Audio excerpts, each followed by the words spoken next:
At 1300 hours local time, the vast Pacific Ocean rolled beneath a gray sky as a United States military reconnaissance aircraft tracked what appeared to be an anomaly in open waters northeast of the Galapagos Islands.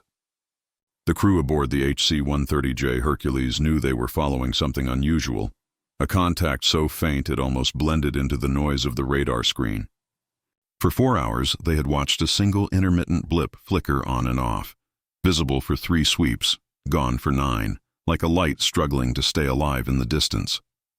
It gave almost nothing back, just faint echoes that suggested the presence of metal outboards on what was otherwise a fiberglass hull. At first it could have been anything, driftwood, debris, or a small fishing boat. But the math told a different story. Moving at a steady 8 knots, in a region with no fishing grounds, no trade lanes, and no registered vessels nearby, this was no ordinary craft. 8 knots at that distance from shore meant one thing: a low-profile, self-propelled semi-submersible, what the Coast Guard and Navy simply called a narco sub. It likely carried tons of contraband, riding so low that every swell washed over its deck. From Colombia to Mexico, smugglers had refined these stealth boats to blend into the sea, painted gray-blue to vanish beyond 500 meters and powered by quiet diesel engines that produced little radar or heat signature. The HC-130J's crew confirmed their suspicion when the radar operator switched to thermal imaging and the ghostly blur resolved into a solid heat trace. The sub was real, moving north along a known trafficking route.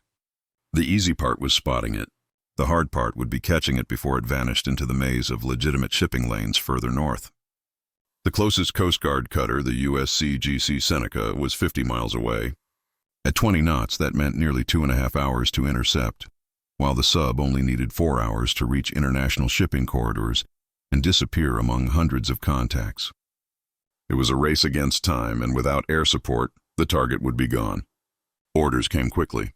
Seneca's flight deck burst into organized chaos as the MH-65 Dolphin helicopter crew received a scramble alert. Maintenance crews ran final checks as rotors spun up. Weapons technicians secured the M240 machine gun to its pintle mount, and pilots scribbled updated fuel and intercept calculations across knee boards already slick with salt spray. The intercept point was 150 miles away, nearly an hour's flight just to reach it, and the Dolphin had barely 3.5 hours of endurance, less when operating at combat power. They would have to reach the sub, force it to stop, hold position for up to 3 hours until Seneca arrived, and still have enough fuel to return. The numbers were tight. The difference between success and failure would be measured in gallons. Salt corrosion had already plagued the gun mount the day before, the traverse motor having seized during a routine drill. Mechanics had freed it with penetrating oil, but on ships, salt has a way of finding weak points exactly when it hurts most. As the Dolphin lifted off the deck and banked hard westward toward the intercept, the pilots watched their fuel gauge like gamblers guarding their last chips. Every minute at high power meant 2 minutes less endurance. Below, Seneca cut through Pacific swells, her turbines groaning at flank speed. Her captain knew every mile counted. If the smugglers could flood their sub before capture, all evidence would vanish beneath the waves. 4 hours into the operation, the helicopter crew finally made visual contact. Through clear skies, the faint outline of the Narco sub shimmered against the sea, barely 18 inches of freeboard visible above the surface. The pilot brought the Dolphin down to 200 feet, and rotor wash exploded against the ocean, churning white spray into chaotic patterns that made the low-profile vessel roll violently. Inside the helicopter, the gunner grabbed the M240's handles and squeezed the traverse control to line up a warning burst. Nothing happened. The mount was locked solid again, frozen at 45 degrees off the nose. The salt had crystallized inside the bearings, jamming the system. They had a heavy machine gun that couldn't aim and 2 hours of fuel to hold position with it. Improvisation became necessity. The pilot adjusted his flight profile, bringing the helicopter into a sliding hover, flying sideways at 50 knots to align the jammed weapon with the target. It wasn't in any manual, but the Coast Guard operated on experience, not theory. The maneuver doubled their fuel consumption instantly, but it worked. The gunner opened fire, sending a burst of tracers into the water 100 meters ahead of the sub. No response. The smugglers continued on, maintaining their 8-knot crawl. The second burst came closer, 50 meters this time. Still nothing. Only on the third pass, with rounds striking 10 meters ahead and ricocheting in spray close enough to rattle the hull, did the outboards finally cut off. The sea fell silent as the Narco sub drifted, 3 men below deck likely debating their next move. The helicopter held a 200-foot orbit, guns still frozen but now symbolic enough to deter movement. Step 1, stop the vessel. Step 2, keep it that way until reinforcements arrived. That's when the radar operator's voice cut through the headset chatter. 2 fast-moving contacts approaching from the southwest at 40 knots. Estimated time to arrival, 12 minutes. These weren't fishermen. They were go-fast boats, cartel protection units that followed the subs 10 to 15 minutes behind, close enough to intervene, far enough to deny direct involvement. They weren't coming to rescue. They were coming to complicate. The pilot scanned the horizon and soon spotted the white wakes cutting through blue water, each leaving a foamy trail behind. The boats began circling at 2,000 meters, just outside small arms range, probing. One darted toward the Narco sub, closing to 2,500 meters before veering off when the helicopter shifted position to face it. Even a disabled gun still looked like a threat. The second boat approached from the opposite side, testing response time. It became a tense dance, boats advancing and retreating, helicopter pivoting to track both, all while burning through precious fuel. The gunner wrestled with the frozen mount, trying to force rotation through sheer effort, but salt and friction won every time. The protection boats likely carried AK-47s or small-caliber weapons. Accuracy would be poor at that distance, but even stray rounds posed risk. The pilot climbed to 500 feet, giving himself more room to maneuver and signaling dominance over the scene. For 15 minutes, the standoff continued, tension thick, every minute reducing their endurance margin. The cartel boats understood the math too. They only needed to wait out the helicopter's fuel. If the Dolphin had to retreat to refuel, the sub could scuttle, the smugglers could escape, and the evidence would vanish. The pilot refused to blink. With 134 gallons remaining, barely enough to return safely, he stayed overhead, alternating between intimidation passes and wide sweeps to maintain control. Eventually, the boats turned away, throttling to full speed southwest toward international waters, conceding the field. They hadn't saved the sub, but they had forced the helicopter to the edge of its limits.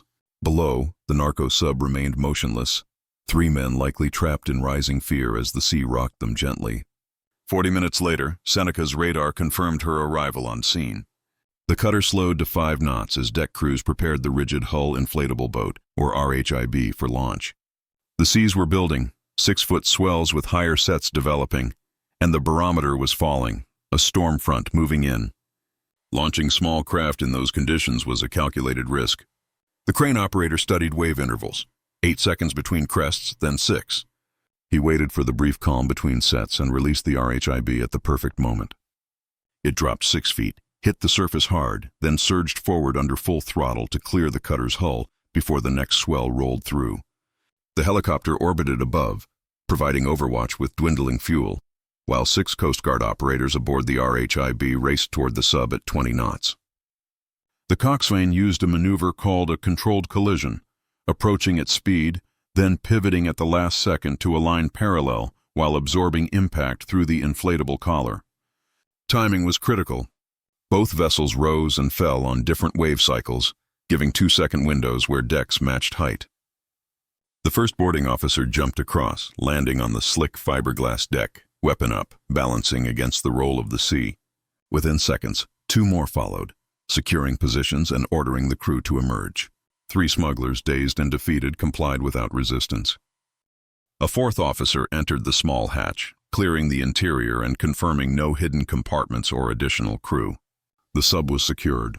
Within minutes, the helicopter relayed visual confirmation to Seneca before banking toward home, running on fumes. Every second mattered. Any delay could mean ditching at sea. Back aboard the cutter, the detained smugglers were transferred for questioning, their vessel partially submerged but stabilized with flotation gear to prevent sinking. Evidence teams documented everything: cargo markings, engine serials, navigation devices, all critical in linking operations to larger trafficking networks. For the Coast Guard, this mission wasn't just an interdiction. It was a statement of persistence. These low-profile vessels had become increasingly sophisticated, built in jungle workshops from fiberglass molds, equipped with satellite navigation and capable of traveling thousands of miles nearly undetected. Their creators were engineers in their own right, adapting with every seizure. But on that day, the ocean favored the patient and the prepared. The coordinated efforts of air and sea units, an HC-130J in the sky, an MH-65 Dolphin in the fight, and the Seneca cutting through the Pacific, proved that technology, training, and human resolve still outweighed ingenuity born of desperation and greed. As the crew recovered the RHIB and secured the detainees, the weather began to close in, rain sweeping across the deck in cold sheets. The mission clock had passed 9 hours since first contact. The helicopter landed with just minutes of fuel remaining, its pilots exhausted but steady. They had held the line against time, tide, and danger, improvising under pressure where procedure alone would have failed. On the horizon, the sea stretched endless and gray, indifferent to the struggle that had just unfolded. Somewhere beyond it, others were already building the next generation of smuggling subs, convinced they could outsmart the watchful eyes above. But for now, in that small patch of ocean northeast of the Galapagos, order had prevailed over chaos. The narco sub was caught, its operators in custody, and the flow of illicit cargo momentarily stemmed. It was another day's work for the Coast Guard, quiet, relentless, and often unseen, but vital in the constant chess game played on the world's oceans. The incident would later be dissected in training rooms and mission briefings, analyzed for what went right and what almost went wrong. The lesson was clear. Success at sea depends not only on hardware or numbers, but on adaptability, composure, and the will to push beyond limits when every gauge and calculation says you shouldn't. Out here, thousands of miles from shore, where radar blips fade and radios crackle with static, the line between victory and failure is drawn not by machines, but by the people who refuse to give up the chase.